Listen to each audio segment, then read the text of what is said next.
ये expressway UP के विकास का एक्सप्रेसवे है। ये एक्सप्रेसवे यूपी की प्रगति का एक्सप्रेसवे है। ये एक्सप्रेसवे नए यूपी के निर्माण का एक्सप्रेसवे है। ये एक्सप्रेसवे यूपी की मजबूत होती अर्थव्यवस्था का एक्सप्रेसवे है। उत्तर प्रदेश में इन दिनों एरोप्लेन सड़कों पर उतर रहे हैं और दीपोत्सव मनाया जा रहा है, तो वहीं वाराणसी में एयर बैलून भी हवा में देखे गए हैं। सबसे ताज़ा तोहफा जो अभी अभी सुर्खियों में है वो है पूर्वांचल एक्सप्रेस। जी हाँ, 341 किलोमीटर लंबे, कथित तौर पर देश के सबसे लंबे पूर्वांचल एक्सप्रेस को बनाकर जनता को सौंप दिया गया है, जिसका उद्घाटन करने खुद प्रधानमंत्री नरेंद्र मोदी पहुंचे थे। योगी सरकार इस बहुआयामी प्रोजेक्ट के बाद अपनी पीठ थपथपा रही है, तो वहीं विपक्ष ताने और तंज मारने में लगा हुआ है। नमस्कार, मैं प्रकाश चंद्रा और आप देख रहे हैं प्रकाशवाणी।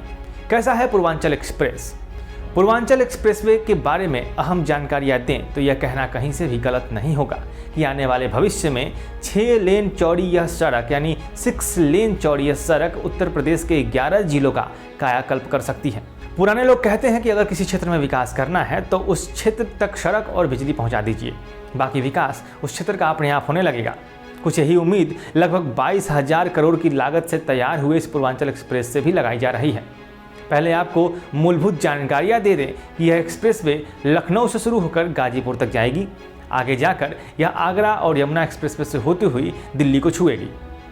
फिलहाल इसे 6 लेन तक बनाया गया है, लेकिन आगे अगर सरकार चाहे और भविष्य में इसका विस्तार किया जाए तो इसे 8 लेन तक चौड़ा भी किया जा सकता है।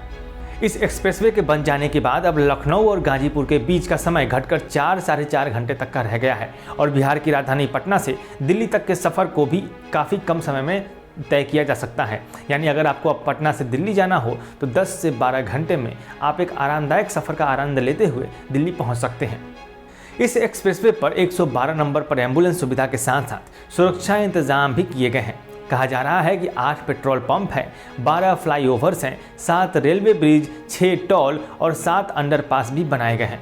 हालांकि इसमें से अधिकांश अभी कागजों पर ही हैं, या यूँ कहें कि petrol pump, CNG pump, electric vehicle charging point के लिए आपको अभी और इंतजार करना पड़ सकता है। ये निर्माणाधीन है।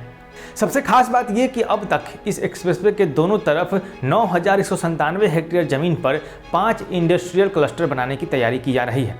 यह सड़क 9 जिलों से होकर गुजरेगी, लेकिन इसका प्रभाव यूपी पूर्वांचल के 11 से 15 जिलों पर देखने को साफ तौर पर मिलेगा। अब बात करते हैं राजनीति की, तो आखिर ऐसा क्या है कि योगी सरकार पूर्वांचल पर इतनी मेहनत कर रही है और इतनी मेहरबान है?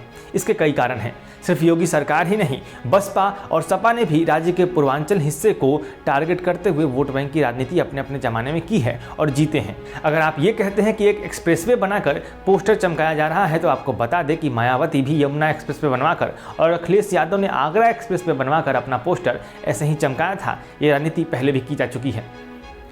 156 विधानसभा सीटों पर अपनी पकड़ रखने वाले पूर्वांचल का यह हिस्सा, यह रास्ता मुख्यमंत्री की कुर्सी तक लेकर जा सकता है। साल 2007 में इस क्षेत्र से सबसे ज़्यादा सीटें बसपा को मिली थी और मायावती मुख्यमंत्री बनी थी। साल 2012 में पूर्वांचल से जनता ने सपा को अपना बहुमत दिया था और अखिलेश यादव मुख्यमंत्री चुने गए थे। 2017 में भाजपा ने पूर्वांचल के 156 सीटों में से 115 सीटों पर जीत दर्ज की थी। नतीजा, मुख्यमंत्री योगी आदित्यनाथ। यह क्षेत्र पिछड़ा और अति पिछड़ा बहुल क्षेत्र है। अगर यहाँ विकास हो जाए तो चाहे पूरे यूपी में समीकरण जो भी हो, सरकार उसी की बनेगी जो इस क्षेत्र से जीतेगा। आपको मालूम हो कि उत्तर प्रदेश में कुल 403 विधानसभा सीटें हैं, जिसमें से 156 यानी 38% सीटें अकेले पूर्वांचल में पड़ती हैं। प्रधानमंत्री नरेंद्र मोदी का भौकाल पूर्वांचल में कायम है और वाराणसी में उनके काम लोगों की आंखों में चमकते रहते हैं। और अगर ना भी चमके तो कभी वाराणसी में दीपोत्सव या दशहरा जैसे कार्यक्रमों का आयोजन करके उसे लोगों की आंखों में बरकरार रखा जाता है। इसके बाद भी ये पूर्वांचल एक्सप्रेस कहीं ना कहीं भाजपा के ज़मीन को और मजबूत करने का काम करेगा ही। हालांकि अखिलेश यादव की ज़मीनी गठबंधन इस बात पर भी फिलहाल प्रश्न चिन्ह लगा रहे हैं। आगे देखना ये है कि कौन सी राजनीतिक पार्टी किस खेमे में किस तरह से कौन से दाव चलती है, ताकि सियासी उलटफेर हो सके। फिलहाल अगर ये वीडियो आपको पसंद आया हो तो प्रकाशवाणी को सब्सक्राइब कीजिए, वीडियो को लाइक कीजिए, शेयर कीजिए और अपने विचार हमें कमेंट में जरूर बताइए। जुड़े रहिए हमारे साथ, देखते रहिए प्रकाशवाणी।